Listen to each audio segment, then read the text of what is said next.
Welcome to the Glenn Beck program. The president says he has pulled us back from the brink. Thank you, Lord Obama. He's done it. He saved us from the pit of eternal economic damnation. How? Well, the stimulus package. And we're learning some new details on where our tax money is being spent. It's fantastic.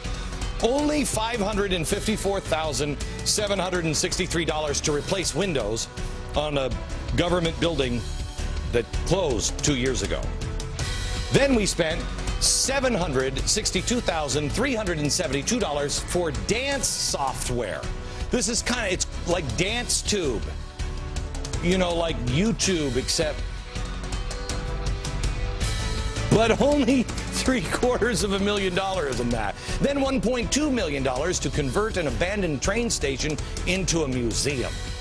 And then $1.9 million to study exotic ants. Exotic ants. Are those like ants that used to live in Kenya and then snuck into the country and now live in Boston? Or are those... No, I guess those are the little ants, I guess. Then we have the sidewalk to nowhere. $89,298 to replace this quarter-mile stretch of sidewalk that was only 5 years old. And by the way, that sidewalk ends in a ditch in Oklahoma. That's the plan to save America. I feel saved already. Thank you, Jesus. They call Sarah Palin stupid, but this is okay. Let me tell you something. At least Sarah Palin has never spent $2 million on ants. Yes, Lovey, you know it's going to be a good show when he's got the pipe. Oh, yes. I'll try not to be condescending. Hello, America. The people spoke in Missouri yesterday. Those meaningless worms, what are they saying now? What? They voted overwhelmingly to reject Obama's mandate that forces people to buy health insurance, something that's never, ever happened before in America. You've got to buy something to be a citizen in good standing. Oh, it's going to be fun to watch the White House explain this one. Of course, we already know what they're going to do.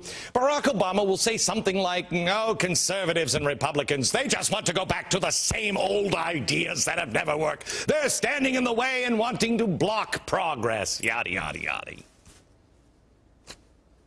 They have not come up with a single solitary new idea to address the challenges of the American people.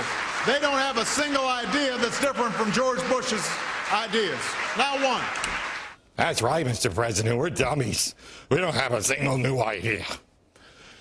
Yeah, you know what? Republicans don't have a lot of new ideas. There are a lot of retread ideas. That's why I think, Mr. President, you should talk to those Tea Party people, because they got some really new ideas they haven't tried in about, 150 years. Of course, now your ideas, they're brand new. When I first heard your ideas about 1848, I'm trying to think, when did Karl Marx write that stuff down? Oh, no, seriously. You've got ideas that have unquestionably failed, and failed spectacularly every time they've been tried. No, I know. Oh, it's just never been done right. Broken economy after broken economy, continent after continent, millions dead. I don't know if it can be done right. I'm not willing to give it a whirl. Why are you, Mr. President, giving a few people power to save the collective? You know, I've been thinking about this. It's not even Marxism. Older than 1848. Yeah, a lot older. Maybe the oldest idea known to man. I will save them all. Where have I heard that? I will save them all.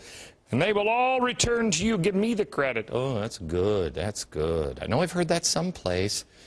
Kind of the ends justify the means and Saul Alinsky. Oh, you know what? I remember where I heard that. It wasn't Saul Alinsky, but I read about it in his book. Who did Saul Alinsky dedicate his book to? It was, I can't remember. Anyway, it's not important. Children, listen. The government is going to help you. Yes, with socialism. It's spectacular. Now, I will say that Barack Obama is right in one regard when he says that the GOP hasn't done this. Watch.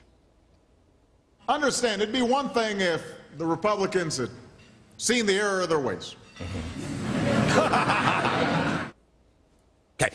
He's right about this. Republicans haven't had their come to Jesus moment. They're still doing the same thing. Why? Because a lot of them are progressives. Oh, that might be the problem. I don't know if you heard Trent Lott on the Tea Parties. He said, quote, "We don't need a lot of them Jim DeMint disciples. As soon as they get down here, we need to co-opt them." Whoa, that's good. Good for you, Trent. You see, it's big government politics as usual with too many people in Washington. Only the GOP is just slightly smaller government than the big government of Democrats. They're all progressives. I shouldn't say that. Not all of them. There are several people, I think maybe a couple that haven't completely lost their soul in the Democratic Party, and there are maybe 20, I'm not sure anymore, that haven't lost their soul in the Republican Party. See, that's the problem with our country today. Everybody's lost their soul to progressivism. You aren't being presented with a real choice. Hey, wait a minute. It's a good thing I read. I don't know if you've read this very, very good book. I'm trying to remember the author.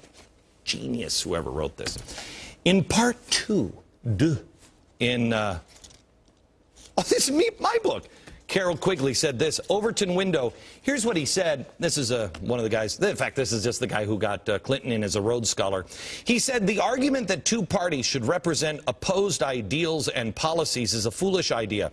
Instead, the two parties should be almost identical so that the American people can throw the rascals out at any election without leading to any profound or extensive shifts in policy. Then it should be possible to replace it every 4 years if necessary by another party, which will be none of those things, but will still pursue with new vigor approximately the same basic policies." Well, that's crazy conspiratorial talk. My gosh. I mean, look at the difference between these two parties. They were spending like drunken sailors. Of course, they say they're against big spending, and they're big spenders, but they said they were against big spending because these guys were spending too much, and so then these guys got in and said, we've got to stop spending so much, but they're actually bigger spenders than these guys, and these were enormous spenders. That's weird. These guys are for the war, but they didn't really want to fight it with everything we got. These guys are against war, and they're fighting it exactly the way we've been fighting it. These guys are against corruption. These guys are against corruption. Too bad both of them are corrupt. And then, of course, they're against government health care. Talk to me about prescription drugs. And these guys are for government health care, and they've made our wish come true. Isn't that great? See, here's the thing. This is your choice. The lesser of two evils, progressive L or the progressive extra strength. That's what it is. And that's by design. I told you a few weeks back about this hep cat. Joel Rogers, dude. You read him and you think, this guy's a genius. He is. He's one of these big, evil, powerful progressives, you know, who several of those bogus front organization progressives, you know, they used to funnel money around. This guy.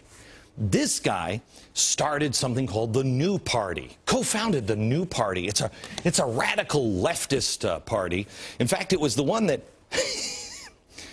supported Barack Obama in Chicago. But that's behind this. Those aren't the facts you're looking for. He said this, the Democratic Party has an abusive relationship with progressives. Democrats take our time and our money, and then they almost always move to the right. The best way to end an abusive relationship is to develop the ability to leave it. We need a meaningful threat of exit from the Democratic Party, a new party that can punish unaccountable Democrats by running against them. That's genius. That's almost like, I remember, the Tea Party. That's the same philosophy. And what did they do? They went and they muscled these people. These people are over. If you think the Democrats still exist, you're fooling yourself. I want you to read what this man said back in the 90s. Read the whole article on this guy and what he said. You can do it at glennbeck.com or sign up for my free email newsletter. It'll be included in there. Grab it right now, will you? Read it. Especially if you're a Democrat. It's done. That was the plan from the beginning. They didn't want to start a new party. They wanted to have legitimate threats so the Democrats would actually listen to them, cave to them. They'd get inside and co-opt them. Now the Democrats are dead. But just as progressives always do, they just They're not progressives, they're Democrats. They're not progressives, they're liberals, until they destroy it, and then they become something else. They just used fear and intimidation.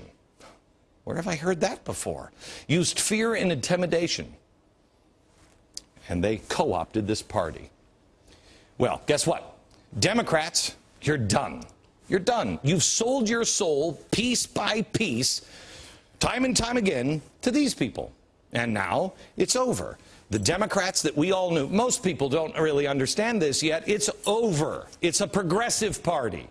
The Republicans are playing, and they're traveling down the same path, except they're like doing it like Grandpa. They're just moving a little slower. You know what I'm saying? Anytime President Obama is cornered on socialism or overspending, what does he say, and accurately so, what does he point out that the Republicans always did? The truth is, some of these comments, when you actually ask, well, this is based on what? This notion that Obama's a socialist, for example. Nobody can really give you a good answer. I can. Much less when they, you know, make. They would say mandating that people have to buy insurance or something like that. The sort of plan proposed by current Republican nominee Mitt Romney. Bingo! So it doesn't make too much sense. Because we know these guys aren't progressive socialists, no. See, first of all, that's not an answer to the question. They're just pointing to each other. And we're like, yeah, I hate those guys. Yeah, I hate those guys. That doesn't get us anywhere. He's right, the Republicans have done it, and that's the problem. You see, we've been tricked into boxing ourselves into the R&D and defending those sides at all costs without engaging our brain. All the while, they have morphed into the exact same thing, except extra strength and light. You think you have a distinct choice, but it's really one and the same. There used to be an option in this country. There used to be an option that believed in small government, an option that actually listened to what you had to say. They actually even cared about what you had to say as well. Last night I showed you how progressives think they are better than you. They know more than you. But that's not a problem just exclusive to the left. That is Republicans as well. Lindsey Graham. Hi, Lindsey Graham. I just love you so much. Why don't you come down here and have some sweet tea with me? Getting hammered by the Tea Partiers for his left-leaning tendencies. Good, keep it up, Tea Partiers. They say they'll vote him out. Well, Lindsey didn't like that. So here's what his statement was from a staff member. Senator Graham is a thinking person's conservative. I expect him to do well among the voters who have IQs in triple digits. Oh, can't you say something like that in a more snotty tone? Yeah. So, you're not being presented with a choice. You're not being listened to, because you're stupid. You don't have triple-digit IQ. And Washington will do whatever it chooses to do. Let me go back to Missouri now. Last night, they had a vote on the insurance mandate in Barack Obama's health care bill. It was close, very close, 71 to 29%. Yeah, 71% against it. Now, do you think that's going to stop the administration from going forward? No, of course not. No. Those are just racists, most likely, that voted against it. Or some sort of AstroTurf campaign. You see, you've been ignored all the way, the whole time. 59% want to repeal the health care bill. See, maybe you're confused. You thought this whole country thing was about you and we the people. It's not. No, it's not. It's about them. There's another poll came out from Rasmussen. You have to see this. 84% say the country is headed in the wrong direction. 84%. But over here, this is really interesting. On the right track, 67%. But who are these people? They are the ruling class. These are the people in Washington that are the ruling class. They're the people that know better than you. They have higher IQs than these 84% of peons. So how far apart are we? 151 points. 151 points. That's quite a chasm here. That's not a republic. Shouldn't it be a little closer?